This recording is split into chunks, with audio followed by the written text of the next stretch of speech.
Assalamu alaikum everyone. My name is Afan. I hope you all are well and safe at home. Today my presentation topic is quadrilateral. Shape with four sides are called quadrilateral.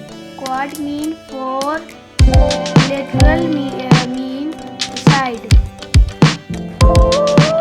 These figures belong to the family of quadrilateral.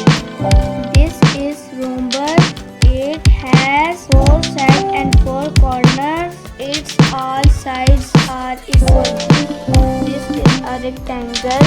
It has four sides and four corners. Its opposite sides are equal. Next, we have a square. It has four sides and four corners. Its all sides are equal.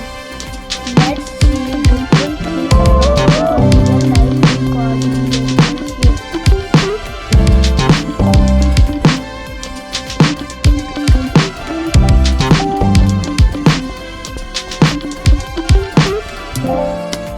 I hope you liked my video. Thanks. Have a nice day.